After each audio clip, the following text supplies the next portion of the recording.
कभी सोचा है कि 1 अरब से भी ज्यादा लोगों तक खाना पहुंचता कैसे है? देखिए, ये कोई जादू नहीं, ये है प्योर साइंस। तो आज हम इसी साइंस की दुनिया में उतरेंगे, समझेंगे कि हमारी खेती, हमारे पशु और मछली पालन के पीछे क्या विज्ञान काम करता है, ताकि सबके लिए भरपूर खाना हो। ये सवाल बहुत बड़ा है ना कि इतनी बड़ी आबादी का पेट कैसे भरता है। इसका जवाब छिपा है उन साइंटिफिक इनोवेशंस में जो हमारे खेतों से लेकर डेयरियों तक और यहाँ तक कि हमारे समंदरों में भी क्रांति ला रहे हैं। चलिए देखते हैं ये सब होता कैसे है। तो आज का हमारा सफर जमीन से शुरू होगा और पानी तक जाएगा। हम शुरुआत करेंगे फसलों से, जो कि पूरी फूड चेन की नींव हैं। फिर हम पशुपालन की दुनिया को समझेंगे।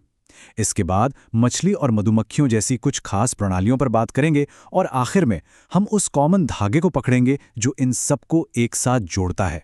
तो सबसे पहले बात करते हैं फसलों की। ये हमारे खाने का बेस है, बिल्कुल बुनियाद। सवाल ये है कि हम अपनी जमीन के उसी टुकड़े से साइंटिफिक तरीकों से ज्यादा पैदावार कैसे निकाल सकते हैं। फसल उत्पादन को बेहतर बनाने के मोटे तौर पर 3 ही स्टेप्स हैं। सब कुछ शुरू होता है सही बीज चुनने से, मतलब फसल की वैरायटी को इम्प्रूव करना। फिर जब पौधा उग रहा हो तो उसे सही ढंग से मैनेज करना, और आखिर में उसे बीमारियों और कीटों से बचाना। चलिए एक एक करके इन तीनों को समझते हैं। तो जब हम कहते हैं एक बेहतर फसल, तो इसका मतलब क्या है? देखिए, वैज्ञानिक हाइब्रिडाइजेशन जैसी तकनीकों से कुछ खास गुण चुनते हैं। मतलब ऐसी किस्में बनाना जो सिर्फ ज्यादा अनाज न दें, बल्कि उनकी क्वालिटी भी अच्छी हो, जैसे दालों में ज्यादा प्रोटीन। वे ऐसी फसलें तैयार करते हैं जो बीमारियों से लड़ सकें, सूखा झेल सकें, जल्दी पक जाएं और अलग अलग मौसमें भी उग सकें। ये सब सही जीन्स को एक साथ लाने का ही तो खेल है। अच्छा, जैसे हमें बढ़ने के लिए खाना चाहिए, बिल्कुल वैसे ही पौधों को पोषक तत्व यानी न्यूट्रिएंट्स चाहिए होते हैं। मैक्रोन्यूट्रिएंट्स को आप पौधों का मेन कोर्स समझ लीजिए। ये वो तत्व हैं जिनकी उन्हें सबसे ज्यादा मात्रा में जरूरत होती है। ये उन्हें हवा, पानी और मिट्टी से मिलते हैं। लेकिन दिक्कत यह है कि बार बार खेती करने से मिट्टी में इन न्यूट्रिएंट्स की कमी हो जाती है, और बस यहीं पर हमें मदद करने की जरूरत पड़ती है। अब मिट्टी के इन न्यूट्रिएंट्स को वापस भरने के 2 मेन तरीके हैं, खाद और उर्वरक। फर्टिलाइजर यानी उर्वरक को एक क्विक एनर्जी शॉट की तरह समझिए। ये पौधे को नाइट्रोजन, फास्फोरस जैसे जरूरी पोषक तत्व तुरंत दे देते हैं। वहीं दूसरी तरफ खाद एक लॉन्ग टर्म हेल्थ सप्लीमेंट जैसा है। ये धीरे धीरे काम करता है, मिट्टी की बनावट को सुधारता है, उसकी पानी सोखने की क्षमता बढ़ाता है। तो फिर सबसे अच्छी स्ट्रैटेजी क्या हुई? बिल्कुल, दोनों का एक सही बैलेंस। लेकिन किसान सिर्फ बाहर से न्यूट्रिएंट्स डालने पर ही निर्भर नहीं रहते। वे खेती के कुछ स्मार्ट पैटर्न भी अपनाते हैं, जैसे कि इंटरक्रॉपिंग, जिसमें एक ही खेत में एक साथ कई फसलें उगती हैं। इससे हर तरह के रिसोर्स का बेस्ट इस्तेमाल होता है। फिर आता है क्रॉप रोटेशन, जहां एक के बाद एक अलग अलग फसलें लगाई जाती हैं। ये तरीका मिट्टी की सेहत को नेचुरली बनाए रखने और कीड़े मकोड़ों को दूर रखने में मदद करता है। अच्छा, तो खेतों की बात तो हो गई।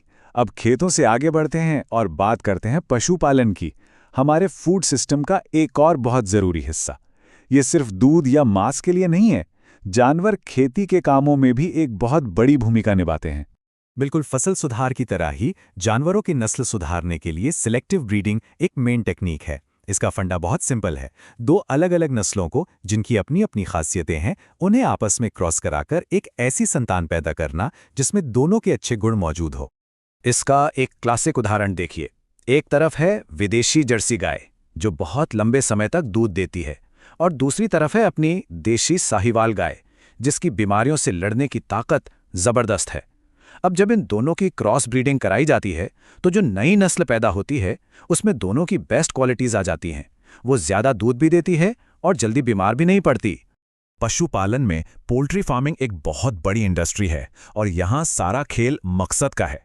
ब्रॉयलर मुर्गियों को पाला जाता है मांस के लिए, तो जाहिर है उनके खाने में प्रोटीन और फैट ज्यादा होता है ताकि वो जल्दी से बड़े हो सकें। वहीं दूसरी तरफ लेयर मुर्गियां पाली जाती हैं अंडों के लिए, तो उनके खाने को इस तरह से डिजाइन किया जाता है कि वो अच्छी क्वालिटी के अंडे दे सकें। मतलब हर चीज के पीछे एक खास साइंस है। चलिए अब 2 और खास सिस्टम्स पर नजर डालते हैं जो हमारे खाने के संसाधनों में बहुत बड़ा योगदान देते हैं। एक है मछली पालन और दूसरा मधुमक्खी पालन। जब मछली की बात आती है तो इसे पाने के 2 मुख्य तरीके हैं। पहला है कैप्चर फिशिंग, मतलब सीधा प्रकृति से लेना, जैसे समंदर या नदी से मछली पकड़ना। और दूसरा है कल्चर फिशिंग, जिसे हम आम भाषा में फिश फार्मिंग कहते हैं। इसमें हम कंट्रोल अपने हाथ में ले लेते हैं, तालाबों जैसे कंट्रोल्ड माहौल में मछली पालते हैं। इससे प्रोडक्शन को ज़्यादा बेहतर तरीके से मैनेज किया जा सकता है। और मछली पालन में मिक्स्ड फिश कल्चर एक कमाल की तकनीक है। सोचिए, एक ही तालाब में 5 से 6 अलग अलग किस्म की मछलियां एक साथ पल रही हैं और उनमें खाने को लेकर कोई लड़ाई भी नहीं है। ऐसा इसलिए मुमकिन है क्योंकि हर मछली तालाब के एक अलग लेवल पर खाना खाती है। कतला पानी की सतह पर, रोहू बीच में और मृगल बिल्कुल नीचे।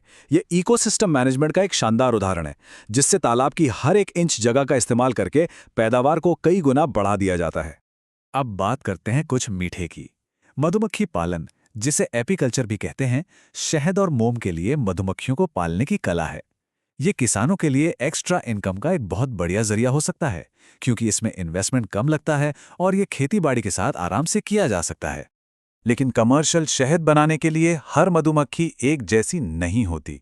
जो लोग इन्हें पालते हैं वो कुछ खास क्वालिटीज देखते हैं, जैसे कि वो ज़्यादा से ज़्यादा शहद इकट्ठा कर सकें।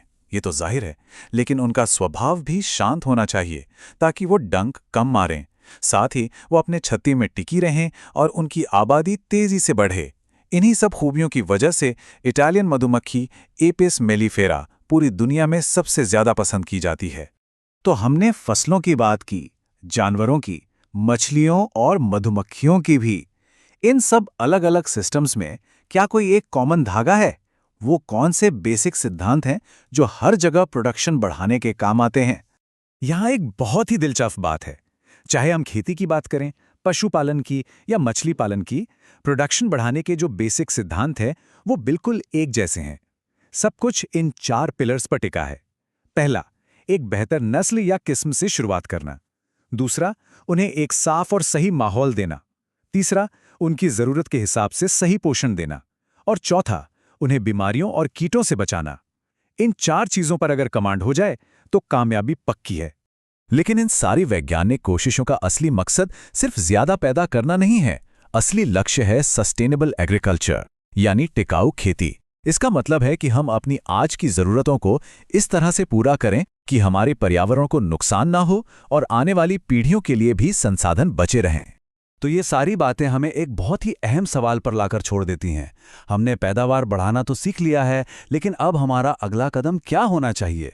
हम ऐसा क्या करें कि हमारा फूड सिस्टम सिर्फ प्रोडक्टिव ही ना हो, बल्कि हमारे इस प्लैनेट के लिए सच में टिकाऊ भी हो? ये एक ऐसा सवाल है जिस पर हम सबको सोचने की जरूरत है।